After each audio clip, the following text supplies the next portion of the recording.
We got no problems hearing that music this morning. Good morning, everybody. A victorious Wednesday here on Birds 365 with your Mac and Mac guys. A well-rested Jody McDonald. All right, I'm rubbing salt in the wounds here a little bit. There's a hard-working John McMullen who was down at Lincoln Financial Field till after 1 a.m. Well, I was in bed by 12-something, 12:10, 12:15, somewhere thereabouts. So, Johnny Mac, appreciate you getting up this morning. Come on, it's got to be at least a little pep in your step with the way the Eagles played last night. No, man, there was no pep in the step, but I'm here. I'm manufacturing the energy, as they say. I mean, I'm a little bit tired of COVID football, as I like to call it, over the last 2 days, really. So hopefully we get back to some normalcy from an NFL standpoint.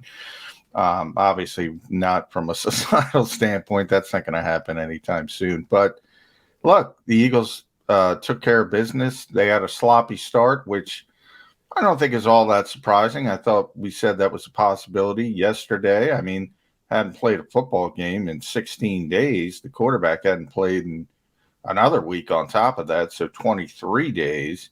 And they were sloppy. And if they weren't sloppy, it would have been really a blowout from the standpoint of they just handled their business, man. And they probably did the best job of the teams facing the COVID issue teams, because we mentioned Las Vegas struggled with Cleveland, Minnesota struggled with Chicago. I didn't get to see the Rams and the Seahawks, but it seemed like there was much of a struggle. So maybe you would argue them as well, the Rams. But they were close for a while, and they typically shouldn't be against that team. Eagles dominated this game. I mean, the offensive production, other than points, which they got to 27, which is fine. But, when you look at 500 plus yards, and by the way, 238 yards rushing, should have been more points. Other than that, though, pretty good. I'm sure people will nitpick about the defense, but NFL 237 yards. Yeah, it doesn't. You don't do much better than that in the modern NFL. So I don't know. What were your nitpicks, Jody? 7 straight games of over 175 yards. Hasn't happened since the 85 Bears. Says enough that this team is a phenomenal rushing team right now with the offensive line, who, oh, by the way, let's not forget, don't have Brandon Brooks, don't have Isaac Seumalo. Last night didn't have Landon Dickerson. So they're down their top 3 guards. And 4. Jack Driscoll, 4. Okay. They were down to 5 and 6. Put Driscoll into the mix, and you just plug and play, and they rush for over 200 yards. That's how good their offensive line is. That's how good a job Stoutland has done with this group. But I want to focus in on the quarterback this morning because, I'm like you, like everybody else. We're all on Twitter, and we follow who we follow. And there were some people that were ready to put Gardner Minshew in that game last night. When Jalen Hurts throws the pick, which, oh, by the way, are you even going to blame for one little iota that pick on Jalen Hurts? He couldn't have put the ball in a better spot for Dallas Goedert, who drops it, watches it go off his heel, pop up in the air, and it ends up as a pick. I know it goes down on Jalen Hurts' record as an INT, but that wasn't his fault a little bit. The fumble was a bad play, and he got reamed out on the sidelines by Nick Sirianni because he didn't put the ball away, and he should have. If he's shaking off Russ, well, that's on him. He's got to be ready to play the football game. But after that, the guy was stone cold dominant. He threw for almost 300 yards. Do you know how hard it is to throw for 300 yards when your team is rushing for over 200? That just doesn't happen in the NFL. You don't put up 500 yards in a game, and he was the quarterback of the team that put up 500 games. He throws for 77% on his completion rate. 77. That's phenomenal. His quarterback rating was over 100. His yards per attempt, which is the way they measure quarterbacks. It's not yards per throw, it's yards per attempt. His yards per attempt 11 and change, 11.4.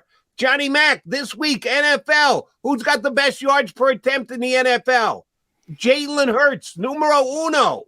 Only 2 quarterbacks in the league threw for more yards than he did. Jimmy G by about 2 or 3 yards, and Mahomes, who went for 400 because he's Patrick Mahomes. Other than that, he had more yardage than anybody else in the National Football League. You add in 2 more rushing touchdowns, which gave him 10 for the year, which is the Eagles' now all-time record from 07 by a quarterback in a season. Yeah, this was the QB. You know, I talked about it since, last Monday. So what if, the hypothetical question of if they got off to a slow start, you got to halftime, what does Sirianni do? Well, he took that out of the mix. After falling behind 10-0, getting them to 10-10 by half, the conversation was over and done with. He came out in the second half and put the game away. Yeah, I know that Miles Sanders had a career day, and he was great. And Jordan Howard comes Everybody back. had a career day. Dallas Goedert had a career day. Miles Sanders had a career day. And Dallas had the 2 drops. Imagine if he didn't have the 2 drops, what kind of day he would have had. Yeah, I mean, they dominated from an offensive perspective. Anytime you get 519 yards, that's going to be the story. And they did it. You know, the most impressive part about Jalen Hurts, and you're right. I mean, look, I'm not a stat guy. We all know I'm not a stat guy. I try to point out the context all the time. That interception is a perfect example. Now, that's on his record forever. People are going to forget about it. People forgot about it 2 seconds after. As you said, they're talking about benching him. That's not his fault. That's not remotely his fault. And it gets lost in the wash. And everybody, but the most impressive thing about Jalen Hurts to me last night, Jody, not the numbers, as you pointed out. He got other people involved. For the first time since they made this shift to be this running team, which we'll talk about plenty as well, because that is just unbelievable. You mentioned the 1985 Bears. Well, when you think about the 85 Bears in their rushing game, what's the first thing you think about, Jody? Walter Payton. One of the greatest running backs who ever lived. Arguably, you could put him number 1, and you know, most people would say Jim Brown, but they're not going to. He belongs in the conversation. One of the greatest running backs who ever lived. They're doing this with a committee and a guy they bring up from the practice squad at the beginning of it, Jordan Howard. I mean, what they're doing in the running game is amazing. But Jalen Reagor gets involved. We talked about your guy, Greg Ward. I saw the excitement for not only Greg Ward, but Jody McDonald and Paul Domowitch, and he's finally involved, and he gets the touchdown to essentially seal the game. Quez Watkins gets involved. Just little things. Jack Stoll gets a reception, gets, banged up on it. But getting other people besides Dallas Goedert and Devontae Smith involved, it had been for weeks and weeks and weeks when Jalen Hurts was out there. When you did throw the ball, it was going to be to those 2 guys or you weren't going to have any effectiveness. And maybe you rewind back to the Jets game and you see what Gardner Minshew did and you see his ability to get other people involved. And maybe Jalen Hurts did sit back and learn something from that and understands, okay, I gotta pick it up when it comes to that aspect of my game. And we'll see if it continues, but he was great, man. He was great. He played his worst game against the Giants. This was arguably his best game. Best game, yeah, I agree. He put up great numbers. He put up great feel. And, oh, by the way, I do want to follow up on your Greg Ward point. Not only did he get the game salt away touchdown, in that drive, you're right about Reagor. Stoll had a catch. Watkins had a catch. Reagor had a very good catch and run after to get him in position to be able to get the touchdown. The Ward grab, because, I got ticked off a couple weeks ago against the Giants. Oh, Greg Ward dropped that touchdown pass.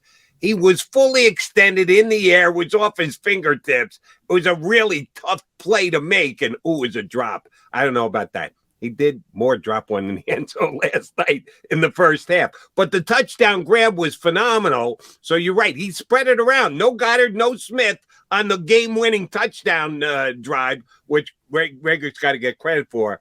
And the thing about Greg Ward, the touchdown was great. And Lane Johnson picking him up and lifting him to high heaven up toward what used to be the 700 level of the vet was phenomenal. Did you see the celebration after he got his catch in the first half down the sidelines? Half of the team came over to like give him a high five or hug him because he made a nice catch and run down the sidelines where he stepped out of bounds. He got 9 yards on the play. It wasn't a game-changing play. It was a good play. It was a nice play. Kept the ball moving. But, like 11 teammates came over to congratulate him on the catch. That's how much they appreciate this kid, Greg Ward. Why he hasn't been part of the offense over the last 6, 7, 8, 9, 10, whatever link you want to go back, still boggles my mind. I think Sirianni gets a ton of credit for putting this game plan together. Stoutland gets a lot of credit. Credit goes all around with the Eagles and their offense last night, but I'll still wonder why Greg Ward somehow got in somebody's doghouse and hasn't been a contributor when he can help this football team win. Yeah, I mean, they obviously they want to get, and maybe you see the manifestation of that, and Jalen Reagor, maybe at some point the light bulb goes off, and you saw on the wide receiver screen play that set up the touchdown. He's going north south instead of false step, and the minute you take a false step in the NFL, you're done basically. I mean, if you're going east west and you're trying to get up the field on that type of play, and there was too much hesitation, and they took the kick return part of it away from him and gave it to Kenny Gainwell and gave him a step back from that standpoint. I don't know. You get him some confidence and maybe it manifests into something with his speed and his explosion and that type of thing. And then you have Quez Watkins and his obvious speed, and they want more speed on the field. And they've said that. Doug Peterson said that. Nick Sirianni said that. But, it's nice to have speed on the field, but you need efficiency as well with that speed. And hopefully they took the first step to getting that with Jalen Reagor, and maybe he becomes a contributor down the stretch of the season. It would make things a lot easier for that offense as a whole. But yeah, not many complaints. I mean, 519 yards, you'll take that every single week. You could throw it at will. You could pass it at will. Again, perfect example. Miles Sanders, career high in rushing. He missed it by 2, his career high. Against the Jets pre-bye. So all of a sudden Miles is consistently putting up numbers. Dallas Goedert, career high receiving yards after setting his career high receiving yards against the Jets. So again, back-to-back games. Pretty good. And if Dallas didn't have the 2 drops, he had 7 receptions for 135 yards and 9 targets. He would have been 9 of 9 without the 2 drops. And Jalen Hurts would have been 22 of 26. Which he had a 77%, I think, is just one tick off his best ever in the NFL. He would have had it if Dallas had been able to hold on to those 2 balls. And, oh, by the way, wipe the INT off the slate, which would have helped greatly as well. All right, you asked me about my nitpicking. All right, here comes the nitpicking. The Eagles' defensive line up the middle was dominant last night. Both Fletcher Cox and Javon Hargrave were in Greg Gilbert's face all night long. He actually didn't play that badly, if you ask me, for a guy who's been on the team like 20 minutes to go in. He stuck in there and threw in the face of a pretty good pressure on almost every single pass that he had. But the Eagles got tremendous pressure up the middle from those 2 guys. Fletch had a big game. Hargrave was great. Where were the Eagle defensive ends? Because I went back and watched it afterwards, and not only was Fletcher Cox being doubled, Hargrave was being doubled. They were doubling both of the defensive tackles, and they were still getting there to Gilbert. That's how good they played, which means both of the defensive ends had to be single cover, had to be single block. They never got doubled.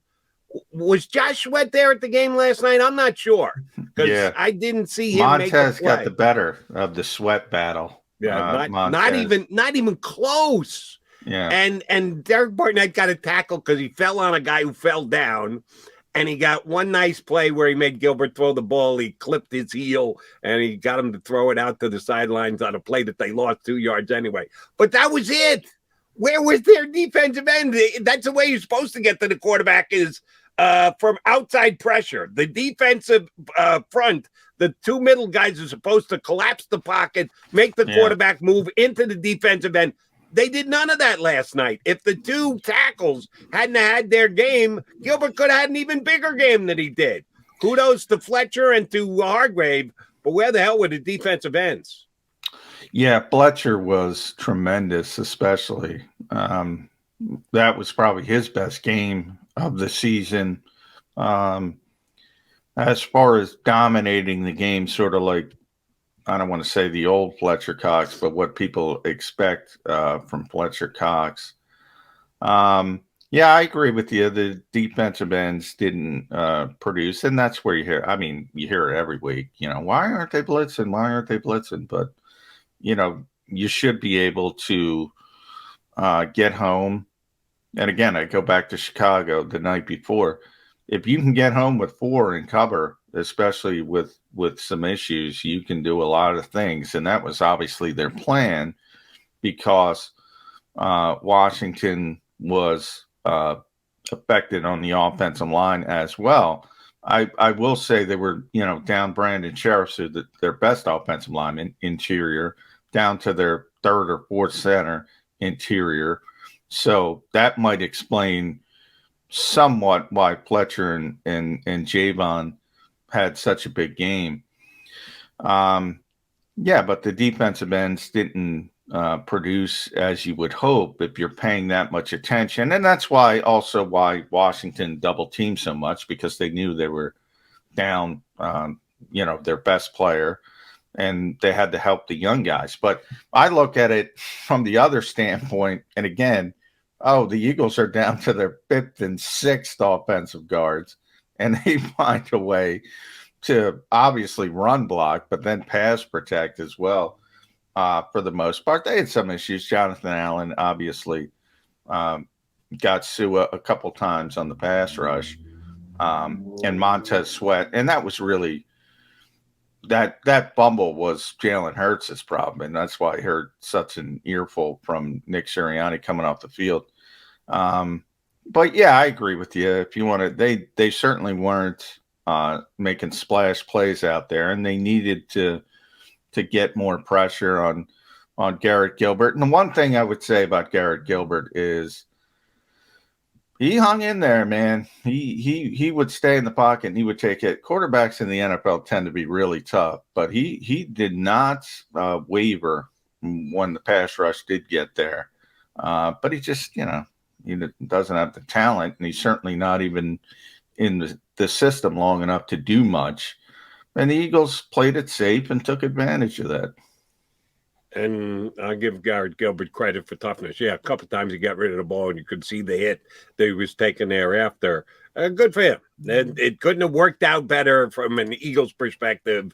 They get a much-needed win, as we said yesterday here on the show.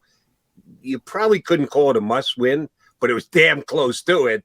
And I got it. And there were a couple of things that could have been better. There were a couple of things that were outstanding.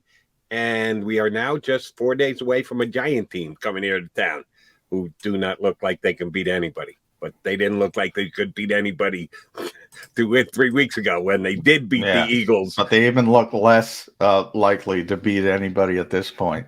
So all the hand-wringing, Jody, we're getting screwed, blah, blah, blah. Yeah, that went right out the window. Yeah, come on. This is, you never want to play on a short week because it's the NFL. You don't want to do it from a physical standpoint. You don't want to do it from a preparation standpoint. But, man, you're in the middle of a playoff race, and, how many games has Miami won in a row, Jody? They were 1-7, and they are now 7-7, so 6 in a row. 6 in a row. New Orleans has got to deal with a team that has won 6 in a row and is red hot. I I believe I know the Vikings play I think the Rams are first, and then they play the Packers. So they got to deal with Cooper Kupp, and people are talking about him like an MVP candidate. And you get Garrett Gilbert and either Mike Glennon or Jake Fromm in a 5-day span, and you're wringing your hands. Merry Christmas. Happy holidays. Enjoy it. Very true. And oh, by the way, even if you have to face Taylor Heineke in 10 days from now, guess what? He's still Taylor Heineke. Yep. It's not like a Hall of Famer is coming back off the COVID list to take over the quarterbacking duties for the Washington football team. All right, Mac guys here on Birds 365. Appreciate your tuning in. If you like the Eagles win last night, you can like us too. Hit that like button, like, follow, share. Do it all with us here on Birds 365. That's what Jeff Kerr will do. He's coming up next on Birds 365. This is Joe Krause of Krause's Coats, inviting you to donate a slightly worn coat or jacket and help veterans stay warm this winter. Go to Krause's Coats on Facebook to help those who've served. Have a happy holiday.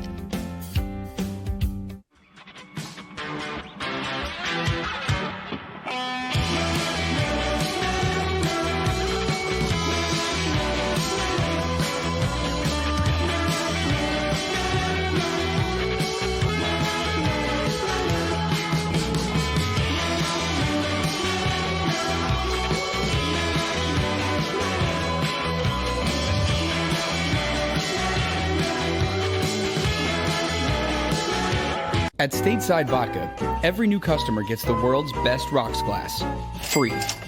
What's that? A rocks glass? You're telling me that bottle is cut in half? You could say that.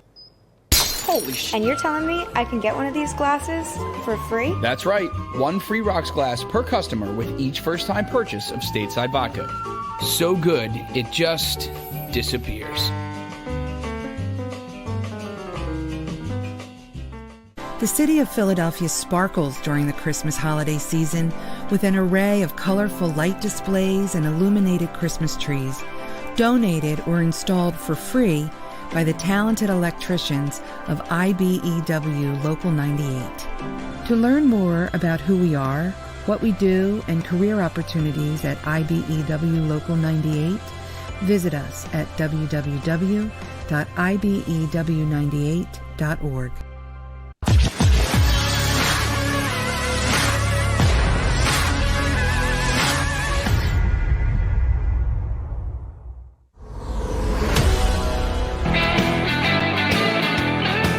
Mac, John McMullen Jody McDonald here with you on Birds 365. We have one of our favorite contributors. He hops into the co-host chair when we need him. He jumps aboard as a guest when we call him. We thank Jeff Kerr for coming aboard. JK, where were you watching last night's Eagles game? So I didn't actually get to watch the first 3 quarters of the game. I got home from the basketball team I coach. I got home around the 4th quarter. So I stayed up till about 3, 4 in the morning rewatching the football game. And yeah, the first quarter was pretty ugly, but after that, they just seemed to dominate. It was a very impressive win for them. What do you take from Nick Sirianni, coach to coach, Jeff Kerr? Ooh, I'll tell you what. I love the whole Darius Slay coming in on offense there a little bit. Yeah, how about that? I said Darius. I got fined when I asked Nick Sirianni about that. What did he tell you to call him? Big Play Slay? Yeah, Slay. Well, everybody knows. That's my fault. Slay always corrects you. If you say Darius, he says Slay. He doesn't like to be called Darius. So that was my fault. Oh, I hear that too. I'm usually called Kerr instead of Jeff or whatever. He wants to be called Slay. Darius. Yeah, so I'll tell you what. I really like how Nick Sirianni ran a lot of 21 personnel last night, did a little bit of 13 personnel, mixed that in there. I love how he embraces this as a running football team. We can run the football, and let's see if you can stop us. And Washington just had no answer for that team. I can't believe people were so up in arms about the Eagles getting that game. I can't believe it. I don't understand it. I don't. Nobody was trying to screw them. It wasn't anything of that nature. It's not an optimal circumstance, but guess what? The opponent was, look at the more important part was, once 2:30 came around and you knew, and as Jody points out, Taylor Heineke and Kyle Allen it's not Montana and Young either. But then when you ruled them out, and you got to go with Garrett Gilbert or Gilbert Gottfried or who's eating Gilbert Grape or what else do you want? I mean, I said it all week. The ball is on the tee, just hit it. And they were a little rusty, as you said in the first quarter. They made some big mistakes that let Washington get out to a lead, but you could see very early, okay, this team's not going to be able to do much offensively. And if you don't give them a short field, things are going to be fine. And that's how it kind of unfolded. Yeah, it was kind of like the final score wasn't an indictment of how much the Eagles dominated that game. No. It was 2017 in the fourth quarter, and I'm not even worried about it. I'm okay. Well, they can run the ball with this team all day. Jalen Hurts is playing lights out football right now, and I thought the one his touchdown pass to Greg Ward was probably the best throw I've seen him make since really he's become a starting quarterback in the league. I thought it was that impressive, and that is a throw that franchise quarterbacks make. Throw the franchise quarterbacks make, and a damn good catch by the wide receiver. It was great catch by Greg Ward. I credit on that play. Greg Ward. I thought you, Jody, Mack. As soon as he caught him, Mr. December, Greg Ward. Everybody does. I think Jody got more congratulations than Greg Ward. No, not even close. As I told McMullen in the first segment, did you see how many guys came over to high five and dap him after he made that catch on the sidelines? It was a 9-yard game. It wasn't a game-changing play, but he had like 11 teammates come over to congratulate him on the play. He's one of the most popular guys on the team, needs to be more involved in their offense going forward. By the way, they want speed at wide receiver. Got to have speed at wide receiver. Well, then why the hell are you running the ball? You know why you're running the ball? Because it's helping you win, and Greg Ward can help you win. Put him out there, Sirianni. By the way, Howie Roseman is probably patting himself on the back last night. Jalen Reagor had more yards than Justin Jefferson for the first time since week 1 of last season. Damn, didn't know that stat. Yeah. That's why we bring Kerr on. He's got these great nugget stats for us. Well, and since I'm busting Nick Sirianni's chops a little bit here, fourth quarter, up by 7, 4th and 6. They send out the field goal team. Elliott knocked it through. Offsides, Washington. 4th and 1. You've already established that you can run the ball down their throats almost at will. Your offensive line is dominating the point of attack. You got a quarterback who's already taken it in for 2 touchdowns from 1 yard out. Were you surprised they didn't go for it there to take the points off the board and continue the drive? Yeah, so I defended Nick Sirianni on this, and maybe this is my version of analytics, but it's so basic. Do you really think Washington can overcome a 2-score deficit? That's where I was, Jeff. Yeah. Do you really think they can score 20? Because I didn't mind Nick Sirianni going for that, because if they don't get it, and look, I thought that as bad as the New York Giants are, I thought they'd still be able to get a fourth and inches against the Cowboys, and it didn't happen on Sunday. So I'm thinking, all right, just take the points. This team isn't scoring 20. There's no way they're getting 20. I didn't mind the call. Yeah, I agree. I was the same point. I said the same thing. Make this 2 scores. And by the way, if you want to nitpick on the defense, I know Jody went the route of the defensive ends who didn't play well. The ensuing drive by Washington, I think that was the worst part of the night for the defense, because the game should have been over. 2 scores, as you mentioned. And then all of a sudden, you had the bad pass interference call on Avonte Maddox, so that was a big part of it. But that's what happens in this league, and that's why it's a concern. So when you say they turn it into 2017, I wasn't concerned. You weren't concerned. But in those types of situations, that's where you want to be as a bad football team, because then if what Montez Sweat does in the first quarter happens in the fourth quarter and you get a weird bounce of the football, you can go steal a game. So a little bit concerning about that particular drive from the defensive perspective, and allowing a dead Washington team back in the game, at least to have some hope. But then the offense picked them up, and that's part of complementary football. So it still ends up all good, but yeah, that was a bad drive, letting up that Washington team at that point. That was a bad job by the defense, but even throwing in that pass interference goal. And when you said bad pass interference, John, did you mean bad play or bad call? I didn't see it. I assume it was a good call. Yeah, it was. He never saw the ball, and he made contact. No, so I meant bad. Call. Yeah, I meant bad from a perspective of giving it up.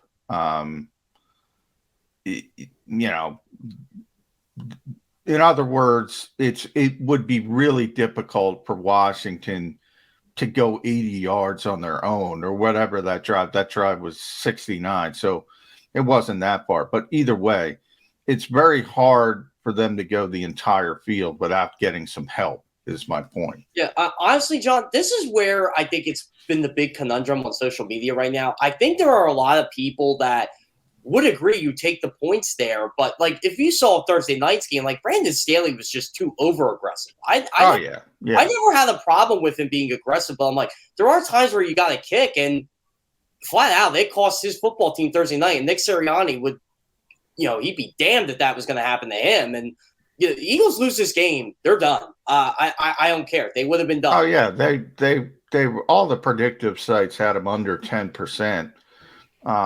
If they lost that game, I know 538 had them at 5% if they lost the game. So it was a de facto must-win game. And you're right. You bring up Brandon Staley. That's why I've said Nick Sirianni is the better rookie head coach. It's kind of a battle between those two guys. Not that Brandon is bad, but you got to have a feel for the game. That's got to be part of it as well. Now, typically, if I have Justin Herbert, I want to go for it too. But he was a little bit off. If you were watching that game, he wasn't his usual accurate self. You've already failed a couple times. At that point, you say, let's take the points. You got to have a feel for a particular situation on a particular game day. And if your quarterback doesn't have his best stuff, it's like a baseball manager, Jody. You might have the greatest pitcher in the world, but sometimes he doesn't have it, and you got to go about things. You got to grind through it. Yeah, so there was. But let me defend Staley here, because I'll use what you guys both just said about the decision Sirianni made last night. You left the points on the board because you're up by 10 points because you don't think Washington can score 2 more times. You want to get up by 2 touchdowns. Guess what? I'm playing against Patrick Mahomes. I need 7s. I need touchdowns. That's true. If I'm looking across the field and Mahomes is the other quarterback, I can't settle for field goals. He's going to get touchdowns against me. That's why I didn't have a problem with what Staley did. And that's why I didn't have a problem with what Nick Sirianni did. I even tweeted about that. I'm like, wait a minute, didn't Washington just sign Garrett Gilbert on Friday? So you really think Garrett Gilbert's going to go down the field? Like, if you're a rational person, you think he's going to go down the field twice on you and they're going to make a stop? Well, the Eagles didn't even make it a debate there. They just went right down the field once Washington May of 2017, and that was the ball game, essentially. But I agree with you, Joey, with the whole Brandon Staley thing, because you are going against Patrick Mahomes. I just think sometimes you need to just take those points. I remember I asked him back when the Chargers were in Baltimore. I said, look, I understand you're down 24-6. You're going for a 4th and 3 on your own 19. And he goes, well, you got to understand the situation. And I said, okay, did you understand, you can put all the analytics to me till I'm blue in the face, but you didn't take into account that your quarterback might actually miss an open receiver on 4th and 3. And I think that's where the whole thing, it's like what John said. You got to kind of have a feel for it. And Justin Herbert was off that entire day. So I agree with both of you guys on that. Exactly. And that's what the whole thing's about situations. Jody's right. Typically, we talk about, again, the Eagles won the toss last night. They deferred. Don't tell me they deferred, John. Now, they should have deferred last night because they're playing a team that is offensively challenged, and you want the ball in the second half. Now, earlier in the season, when they were playing Kansas City, when they were playing Tampa Bay, you don't defer. You should have the football, but too often Nick's hurt, and he's told me, now we're going to defer because everybody wants the Belichick sandwich, so to speak. You want to score at the end of the first half. You want to score at the beginning of the third quarter. And if you do that, game's over. So I get it. But when you're playing a team where you're outmanned, you want to shorten the game, especially now with what the Eagles are, run first team. So there's room to go away from the common thinking, so to speak. But you go on analytics, and Jeff is right. No, you got to do this all the time, every time, no matter who you have, no matter who's injured, no matter who's on COVID. And there's both sides that can be right. But in that particular instance, I thought Brandon Staley didn't take into account the quarterback was not having his best day. And this is only after you've failed a couple times. I'm saying at that point, then you say, all right, I got to scale this back. I got to take some points. And in the case of Nick Sirianni, more importantly here, you got to say, okay, they have Garrett Gilbert. I can make this a 2-score game. I don't want to risk Jonathan Allen blowing up a play or Deron Payne and give them any hope. I thought it was the right decision. Yeah, and I agree with you there. And just because, and again, I think this is the easiest analytic we can predict. And like I said earlier, can this team get 20? And, I do this with basketball. Like, if we're up 45-20 at halftime, I'm starting to think to myself, okay, if we get to 60, this team has to score 35 points in the second half to catch us. And that's just terrible defense. We should be able to score on 8 possessions. So that's how I look at things, like from basketball perspective. And I think Nick looked at that from a football perspective. Can this team score 10 points on 2 possessions? How much time was left on the clock when he kicked, John? I'm trying to remember. It was the end of the third quarter, so it was the whole fourth quarter, essentially. I think he kicked it with 18 seconds left in the third quarter. Yeah, so can this team get 10 points on 2 possessions? Or here's a better one. If we keep scoring, they definitely aren't going to catch us. And I think Nick, in a way, trusted his defense and trusted his offense once they got the ball back to go back down the field and score again. All right, let me run this by both of you two guys. Everyone's got an opinion on where the Eagles sit. We're 15 weeks in, 14 games, 7-7, right on the cusp of a playoff spot. That's the reality of the situation right now. One guy's opinion kind of counts for more than McMullen's, McDonald's, Kerr's, or anybody else's for that matter. How do you think the owner feels about this team right now?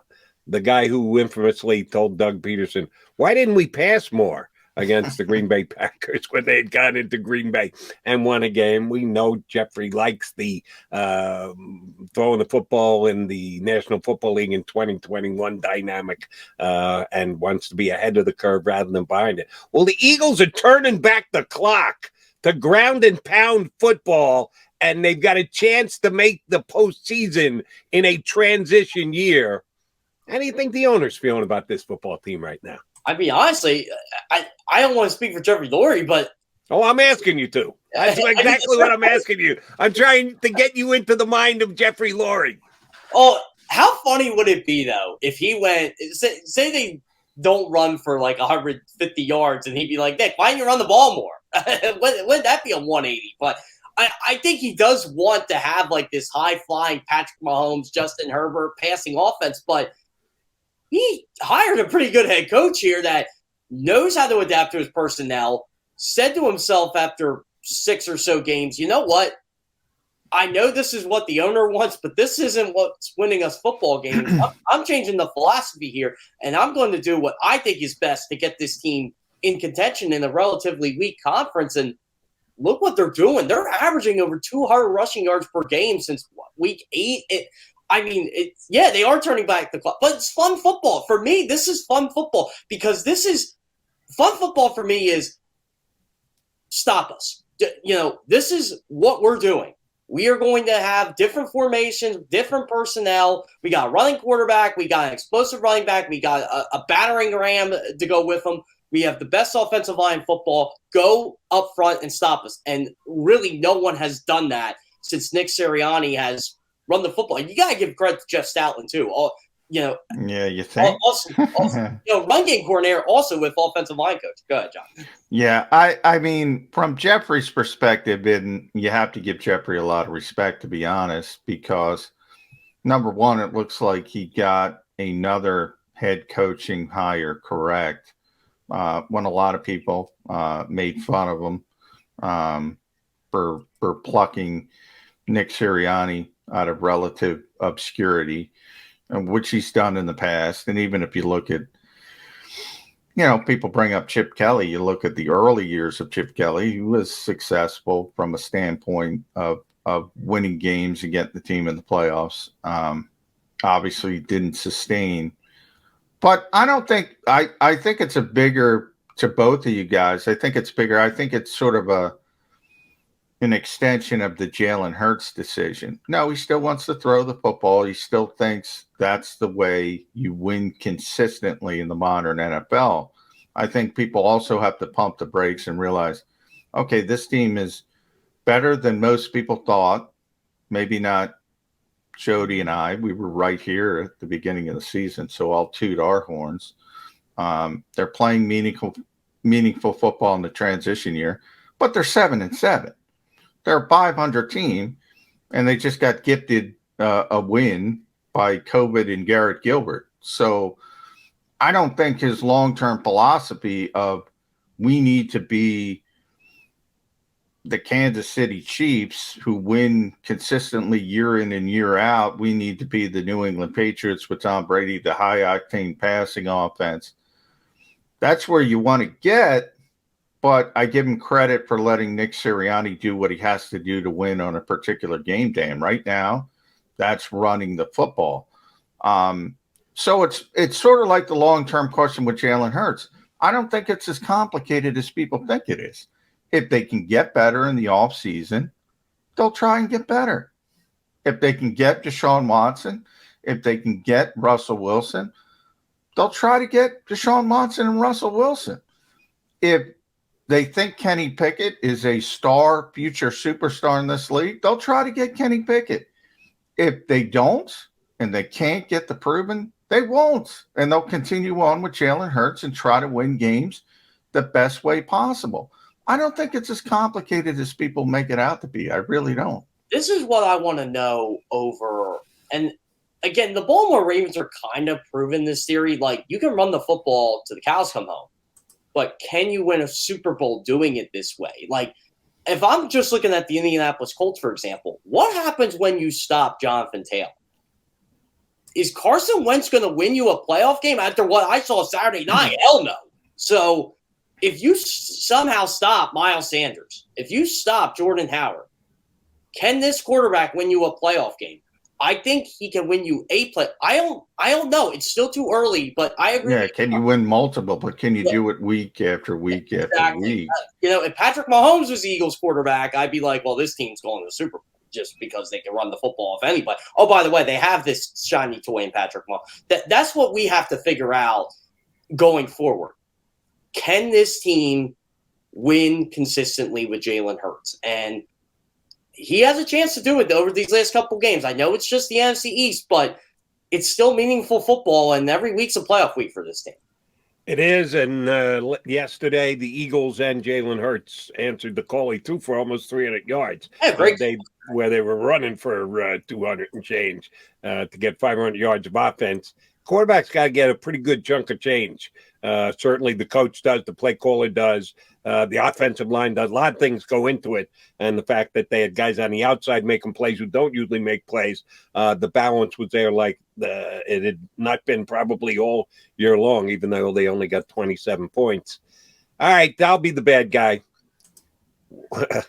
John and I, a couple of guests we've had on in the last couple of weeks, surprised John when we were talking about Gardner Minshew and the game he had. And almost to a man, everybody said, yeah, but it was against the Jets. And as a Jet guy, I got to cop to it. Yeah, they're just a bad football team right now, specifically on the defense side of the ball. Do we have to temper our optimism from last night's Eagles game? Because number one, Washington's not that good a team to begin with. And number two, it was a COVID-ravaged football team. Do we have to kind of pump the brakes a little bit? Because, yeah, they beat a bad football team last night. I would say they were a bad football team before they were COVID-ravaged. So and look, you got to take your wins any way you can get them in the NFL. Like, they're going to play a Giants team that is you're going to start Mike Glennon, who has the lowest win percentage for any quarterback that's made 25 starts or more in NFL history, which is insane that guy's made 25 starts, but I digress. Or you're going with Jake Fromm, who pretty much is not good either. I mean, the Giants fans are all excited because the guy went like 7 for 12 because Mike Glennon was that bad. You should be able to crush this Giants team on Sunday. And I know the Eagles didn't do that last time, but you got to take the wins where you can get them. I don't care at this point. Get into the playoffs and figure it out. And then we'll worry about, can the Eagles beat the Rams? Or the way the Cardinals are playing, the Eagles might beat them. I don't know. If they can run the ball like this and control the clock like they're doing, they can beat any of these talented teams in the NFC if they don't turn the football over. Yeah, I think we've seen, this is the year where you just saw Detroit have the worst record beat the team with the best record at the time. And they didn't just beat them. They beat the you-know-what out of them. Yep. Jody, I'm telling you, man, they're getting better. Yeah, they couldn't do that the week before against Denver when I was getting 10.5 points, whatever it was. Yeah. I got the Eagles beat Detroit 44-6, I believe. And they had some injury issues that week as well. Yeah, I mean, they got a break on the schedule. Take advantage of it. I was talking the two teams that are battling with. New Orleans has to play a team that's won 6 straight games. The Vikings have to play a really good Los Angeles Rams team with no corners against the best wide receiver in football this year. So you got Jake Fromm probably. So early Christmas, you got one early Christmas gift. Now you're getting spoiled. You're getting 2 over a 5-day span. And I said to Jody, look, they bring their B- game. They're going to win both these games. Forget about A game. And I thought they brought their B game last night because they made too many mistakes early in the first quarter, but they were able to overcome it because of the opponent. If that is a good team, if that is Green Bay, if that is the LA Rams, the Dallas Cowboys, maybe even the Arizona Cardinals, yeah, you're probably not going to recover from those types of mistakes. And that's the difference. So you take advantage of who's on your schedule. It's not the Eagles' fault. And there's a lot of teams in this NFC. I'm curious to see how this Eagles team would stack up against now because Tampa Bay was all of a sudden ravaged with injuries. And I didn't put Tampa Bay in that conversation because of that. I mean, Chris Godwin, Leonard Fournette, who else got hurt there? Mike Evans. Mike Evans is out. He's week to week. Fournette's out for the rest of the regular. Godwin's done. It's all of a sudden Tom Brady looked like a 44-year-old quarterback against a defense that has his number. They get him off that spot, and it's amazing how this is really a good indicator of Nick Sirianni. Nick Sirianni just went up and down the field against this defense, and 500. They put out Tom Brady. Yeah, 519 yards. That's amazing. Amazing. You guys aren't thinking Le'Veon Bell to the rescue for the Buccaneers? Okay, well, Le'Veon's kind of bounced around. I think Rashad Perriman will help that team more than actually, he already has helped that team more than Le'Veon Bell. He brought the winning touchdown. And Antonio Brown's not getting cut now. No, he'll be hugged back into the lineup this week. All right, let's start the quick look ahead. That's the unfortunate thing. And by the way, John, you tried to eschew all the Eagle fans who complained about last night's game going into last night's game. They can still complain because you got to turn around and play the Giants on only 5 days rather than 7 days. We'll have to wait till after that game. If they beat the Giants by 2 touchdowns, then you got to completely forget and or repeal all the complaining that you did going into it. This Giants team is just that bad. It doesn't matter that they've got 5 days only to prepare for this team. Last year, you remember Joe Judge complained about the Eagles not giving maximum effort in the final week of the season, so the Giants couldn't what's into the playoffs. Is Joe Judge going to survive this season for the Giants, Jeff Kerr? He shouldn't. I mean, what he's doing now is a complete joke. He's trying to, even in his press conferences, he's still going with the same old shtick. we're going to will and we're going to outwork these guys. And I got to get my punter some reps. And then the next week, Justin Herbert shows his punter.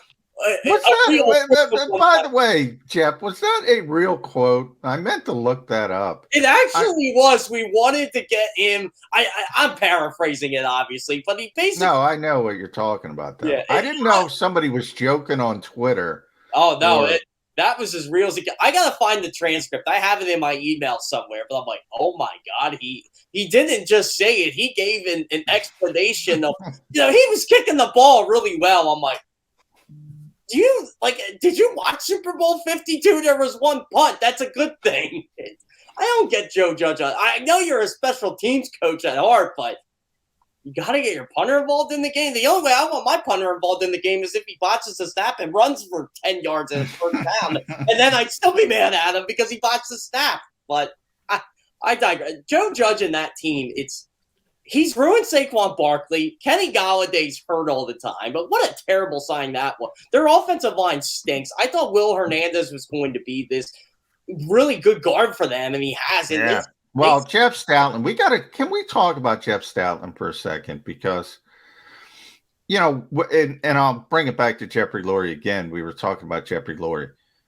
Nick Sirianni had more rope certainly than Doug Peterson when it came to putting together his first coaching staff. But if you remember, there was a lot of talk, and I think Bruce Feldman reported, and anybody who follows college football knows Bruce is as plugged in as it gets. He reported Jeff Stoutland was on his way back to Alabama. He was going to go back to Alabama to coach the offensive line. He loves Nick Saban, loves Alabama, but and the Eagles essentially went into Nick Sirianni and said, look, Nick, you got to keep this guy. You got this guy's different. This guy's special. And they told him, and they convinced Jeff Stoutland to stay. Actually, his wife. So Eagles fans should love Jeff Stoutland's wife. She didn't want to move back to Alabama. Boy, I've argued he's the MVP of this team. And it's a little bit when I started hyperbole. It's not hyperbole anymore. It's unbelievable. You go the 1985 Chicago Bears before you got on, Jeff. They had Walter Payton. They had Walter Payton when they were doing this. I'm getting all choked up. All-time leading rusher at one point. Miles Sanders ain't becoming the NFL's all-time leading rusher. He's not Walter Payton. He's not Walter Payton at all. Jordan Howard was on the practice squad for the vast majority of the first half of the season. We're down to the fifth and sixth guards. You mentioned Will Hernandez. I went to Monday night because the Bears, and I told this to Jody, Jeff, and I want to get your thoughts. Akeem Hicks just destroyed that offensive line, which has a first-round pick at center, a second-round pick at left guard, a first-round pick at left tackle. They can't block anybody. Jeff Stoutland gets Nate Herbig and Sua Opeta. They don't have Brandon Brooks, Isaac Seumalo, Landon Dickerson, Jack Driscoll. Oh, they run for 238 yards. How is he not the MVP of this team? That's it. And, John, you know what? You brought up exactly my point. I'm thinking to myself while watching the Bears-Vikings on Monday. I'm thinking the exact same thing. I'm like, the Vikings invest all these resources in their offensive line to protect Kirk Cousins. The only reason their offensive line is competent is because Kirk Cousins knows how to get rid of them. Yeah. That's it. Like, look what the Falcons have done. Caleb McGarry, Lynch, Chris Lynch. I can't even remember their names. Chris Lindstrom, yeah. Chris Lindstrom. Like, all these guys, they invested high in, and they're not any good either. Andrew Thomas, the Giants. First round, top 5 pick, second round pick. These teams can't block anybody. The reason Russell Wilson wants out of Seattle is it because he's been playing behind a bad offensive line his entire career. That's what I don't get. Like, I wish the Eagles would sell this to teams to be like, oh, by the way, if you're our quarterback, you're never getting hit, ever. Like, 1 year Carson Wentz got hit. 1 year. And it's basically the same guys are just more developed now. Sua Opeta, Nate Herbig, Jack Driscoll. They've gotten all the playing time from last year, and they know how to play in the NFL, and you got to give Jeff Stoutland credit for that. This guy turns garbage into gold. To quote Mark Zumoff, we think Sua, oh man, they're going to struggle, and I'm like, oh wait, that's right, Jeff Stoutland. You put Sua Opeta, no offense to Sua, who did a great job and deserves a lot of credit. You put him on the New York Giants or the Atlanta Falcons or the Seattle Seahawks, on all these teams that can't find an offensive lineman to save their lives. He's not a player, period. Yeah. Probably not. Let me ask both you guys a Stoutland question, because he, like almost every good coach I've ever known, would love a game like last night, because not only did the guys do what he taught them to do and the success was there, the production was there, but also there were a couple of mistakes which give him a coaching moment so that he can get on guys' cases. Opeta took a bad holding penalty, pulled the guy to the ground on a play that was setting up to be really successful, and took him backwards. And Mailata, I'm sure both you guys saw it on TV last night.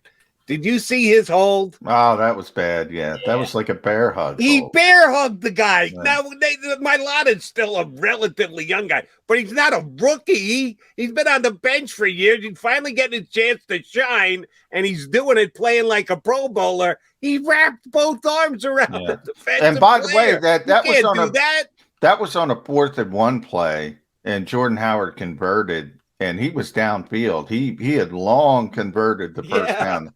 That was a really bad penalty. Sometimes you forget Jordan hasn't played the game for a long time because he's so good. It's funny to me with officiating, because everybody hates Tony Correnti, and Tony was the official last night. And, Jody, you probably had the best view because you're watching it on TV. I don't know how many. Every replay they showed, that was a penalty. Yeah, that was a penalty. Yeah, that was a penalty. So you can blame Tony Correnti or whoever, but that was old. Sua was a hold. Did a good job last night. Yeah, they absolutely did a good job. By the way, guys, Mark Sanchez was as bad of an analyst as he was a quarterback. Oh my! How does that guy get a TV? I'm sorry, I don't like to criticize too many people, but you mean to tell me like there aren't better like former players that can do this? Like Aqib Talib's really good. We can't get Kevin Burkhardt and Greg Olsen one week. Like, it was Tuesday night. I imagine it was different, but I don't know. But I luckily I don't have to watch that stuff. When I do watch football, I don't pay attention. Other than Kevin Harlan, I love Kevin Harlan. I think he's phenomenal. Is he with Ross now on Westwood One, or are you talking like? Yeah, he does Westwood One. They use rotating guys on Westwood. Oh, do they? You know who did the game Monday night? Jaws. Yeah, I saw Jaws. Kevin Harlan and Jaws. So they use Warner does games with them. A bunch of guys rotate in and out on Monday night. I think Kevin still lives he might still live in me. He used to do the Timberwolves games back in the day. Who's a good crew to listen to? And they barely do games, but they're doing the Christmas night. Joe Davis and Kurt Warner, because Joe Davis normally does baseball, but I guess NFL Network gets him to do like those Saturday games. Him and Kurt Warner are pretty good. As a matter of fact, I tweeted this last night. I was going to bring it up. Thank you for beating me to it. Kevin Kugler, not bad. He's been a radio studio guy forever. They make him into a play-by-play guy. I thought he called a good game. Mark Sanchez couldn't have been worse. Yeah, it definitely wasn't. Maybe it was because he's an ex-Eagle and he's an ex-Redskin. They thought he'd bring something different to the table. Ex-Cowboy, he's an ex-Bronco, he's an ex-Jet. Well, we all know what he did with the Jets. Terrible. He was absolutely god-awful last night. All right, Jeff Kerr, 5 days away. Eagles in good enough position to just roll the Giants this Sunday down at the Link? They should. They should be 8-7, and hopefully the Rams do their thing and take care of the Vikings. And I think the Saints are going to have a lot of trouble against the Dolphins. The Eagles may be the number 7 seed 2 weeks ago. Yeah. The Saints aren't winning 4 straight games with Taysom Hill playing quarterback. I don't care what the schedule is. Ain't happening. Yeah, they're going to find a way to lose to like the Falcons or the Panthers down that stretch. I did the Bills-Panthers game Sunday. I had to pivot, obviously, with the Eagles. If the Panthers could have thrown the ball better, and I don't know if this is more of Cam Newton or just – I don't know why they fired Joe Brady, but they had a shot to beat Buffalo. It was just they could run the ball. They played solid defense. It's just Kansas doesn't have an arm anymore. But I don't know. Matt Rule's another guy who, he's got the big contract, the massive thing. I don't think they're going to fire him, but things are not going well in Carolina. You can't find a quarterback. I don't know what they were thinking with Darnold. I still don't get that answer. I don't know why they brought Cam Newton back. And Panthers fans want him back next year. And they're like, oh, it's not Cam's fault. I'm like, well, he's not helping you win either. No, it's Cam's fault. Oh, yeah. You might as well go with P.J. Walker at this point. Cam's not making them any better. Jeff Kerr, good stuff. Appreciate you coming on board. We'll talk to you next week, brother. Yep, sounds great. Thanks for having me on, guys. Jeff Kerr here with us on Birds 365. In case you haven't figured it out, I don't know that we've mentioned it. This, of course, is our final show of the week. We're going to be off the next 2 days leading up to Christmas. We'll be back on Monday after the Eagles and the Giants. This show that you're watching right now will re-air. Re-air anytime you want on YouTube, but it will re-air during this time slot tomorrow. So we've got an hour to go today. Yeah, we're going to continue to talk about what they did to the Washington football team last night. Chris Franklin from NJ.com is going to join us coming up less than 20 minutes from now. But yeah, by the end of the show, we'll start to peek ahead because we're not going to have a Thursday, Friday, Birds 365. And before you know it, the Giants will be in town. And, oh, by the way, yeah, if they feel that they need a little revenge and teach Joe Judge a lesson for talking about them last year when they didn't give maximum effort, this should be a Eagles bloodbath on Sunday against the Giants. But we'll get to that in our second hour right here on Birds 365. This is Joe Krause of Krause's Coats, inviting you to donate a slightly worn coat or jacket and help veterans stay warm this winter. Go to Krause's Coats on Facebook to help those who've served. Have a happy holiday.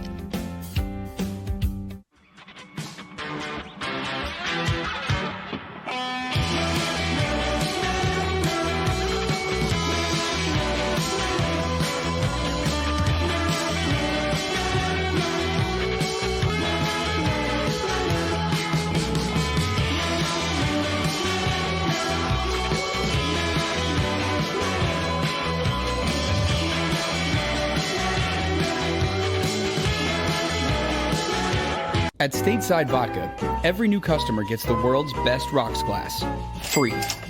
What's that? A rocks glass? You're telling me that bottle is cut in half? You could say that. Holy shit. And you're telling me I can get one of these glasses for free? That's right. One free rocks glass per customer with each first-time purchase of Stateside Vodka. So good, it just disappears. The city of Philadelphia sparkles during the Christmas holiday season with an array of colorful light displays and illuminated Christmas trees, donated or installed for free by the talented electricians of IBEW Local 98. To learn more about who we are, what we do, and career opportunities at IBEW Local 98, visit us at www.ibew98.org.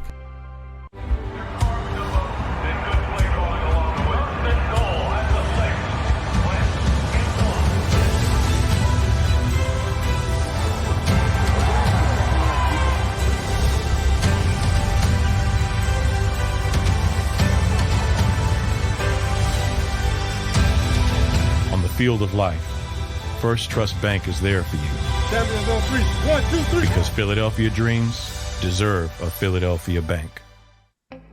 As a hardworking American, you've never experienced how tough life can be until now. A catastrophic injury while working on the job. A personal injury from someone else's negligence.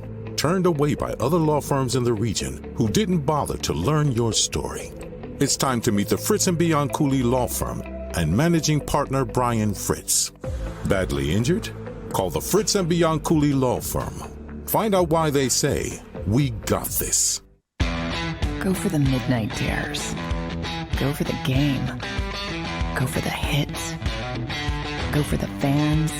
Go for the win. Go to Ocean Casino Resort. Book your trip at theoceanac.com.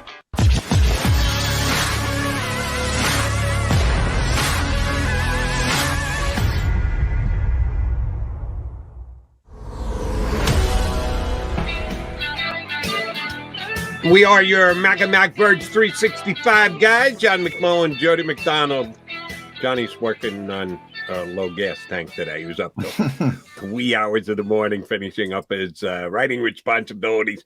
But he got up for you guys this morning to talk about an Eagles victory over the Washington football team in which they rushed for over 200 yards. They are putting historical Philadelphia Eagle numbers up as far as 175-yard games in a row. You got to turn back the clocks to last century when they didn't really pass the ball at all in the National Football League to see these kind of run production games.